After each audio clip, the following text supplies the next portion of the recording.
চৈতন্য গোসাই। বহুত দাপর কলি আসে আর যায়, স্বয়ং এর অবতার তাতে নাহি হয়। এই অষ্টাবিংশ মতান্তর শেষে যেই কলি অবতীর্ণ ভক্তবৃন্দ লইয়া সকলি, যে দাপরে অন্য শক্তি বিবর্জিত হইয়ে বলক বিহারী লীলা গোকুলে আসি।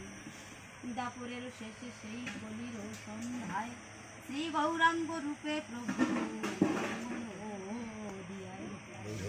এই সেই কলি, এই সেই অবতার, অনর্পিত প্রেম ভক্তি অখিল এবার। সেই তা গৌরাঙ্গ প্রভু এই কলিকালে অবতীর্ণ নদিয়াতে হরি হরি হরি আনন্দে গৌর হরি বল, জয় হরি বল। সাঙ্গ অল্পেতে করিল মনের কামনা বহু মনেতে রহিল। চৈতন্য চরিতামৃত মঙ্গল আচরণে প্রভুর মনের কথা লিখিল যতনে। দাস্য সক্ষ বাৎসল্য মধুর চারি রস, চারি ভাবে ভক্ত যত কৃষ্ণ তার রস। আপনি এই ধর্ম করিব যাদন, ইহা দ্বারা করাইব ভক্তের শিক্ষণ। সন্ন্যাস করিল প্রভু এই ধর্ম লয়ে, রাগানুগা প্রেম ভক্তি হাটে বাহুরি। গড়িয়ারে ভক্ত তার নাহি পাইলে, তাহার সেবা ভক্তি নব ভাবে। 48 বর্ষ মধ্যে প্রভু দিল ফাঁকি, প্রতিজ্ঞায় একে রহিলে বাকি। কাশিতে বসিয়া সনাতনে শিক্ষা দিলা, সনাতনে শিক্ষা কালে অনেক কহিলা। অকামনা প্রেম ভক্তি কেবল রীতি, আপনি বা তাহা কই পারিল বদলাইতে। এ কেবল আর রীতি, এই কৃষ্ণেতে ওই কান্তি, তার আগে ভক্তি মুক্তি সকলই অশান্তি। এ কৃষ্ণগত প্রাণ হবে কৃষ্ণ সুখে সুখী, গৌর হরি বল।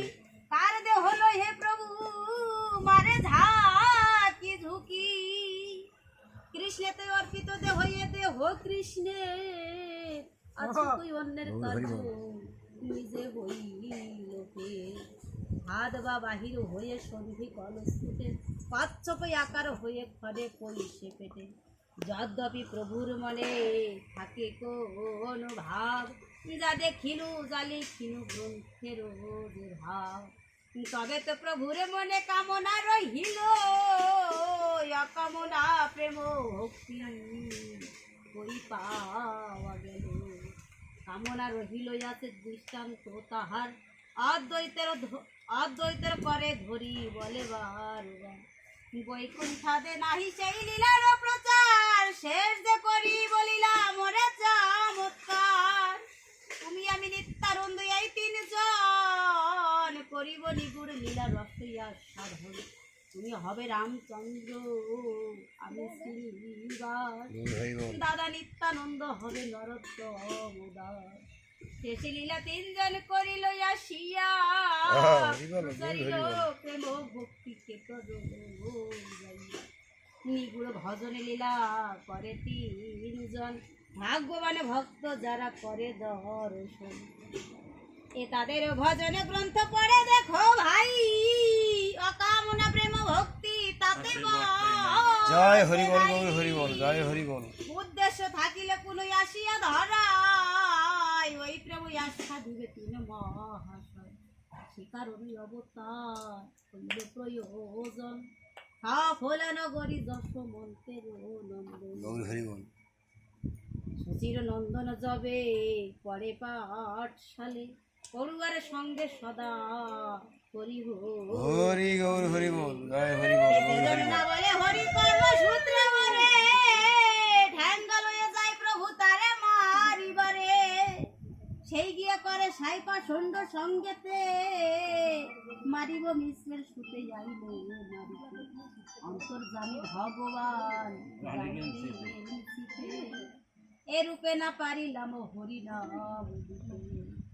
একেবারে মাতাকে দিলাম পরিচয়, প্রহরের বেড়ি গড়ি দিল মোর পায়ে সিও পরিচয় তাই হে দিবার কারণে উদয় হইনু হাত গণকের স্থানে সে মোরে গনিয়া বলে নন্দর নন্দ এবে সতী সুত জীব উদ্ধার কারণ কর্মসূত্রে বন্ধ জীবন চিনিল মোরে গনিয়া দেখিয়া বলে একে হতে পারে প্রভুকন তার পূর্ব জন্মে কে ভাই আমি ঠিক করি গণনা করো দেখি তুমি গণক বলেন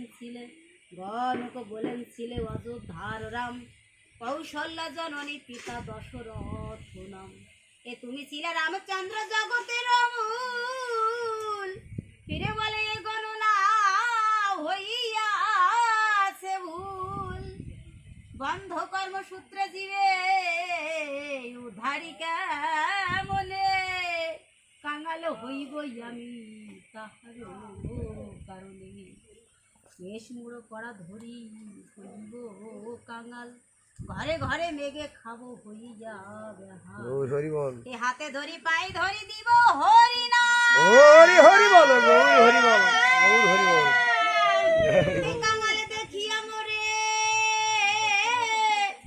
হাতে ধরি পাই ধরি দিব হরি নাম কাঙালে দেখিয়া মোরে দয়া উপজিবে চিত্ত দ্রবী ভূত হয়ে হরি নাম গৌর হরি বল কুন্দ মুরারিয়া নিত্যানন্দ লয়ে কহিলেন মন কথা নিভৃতে বসিয়ে গৌর হরি বল পরে কহিলেন সচি মাতাকে কাঁদিয়া তাহা শুনি সচি রানী অধৈর্য হইয়া কহিলেন সচি মাতা বাপরে নিমাই ছেড়ে যদি যাও রাখিবারও সাধ্য নাই অনেক গোলাপ মাতা করিল তাহাতে সান্ত্বনা করিল মাকে মধুর বাক্যেতে এ সচি বলে তুমি যদি মরে ছেড়ে যাবে এ ব্রহ্মাণ্ডে তবে আর মাতাকে মানিবে এ সময় গৌরাঙ্গ করিল অঙ্গীকার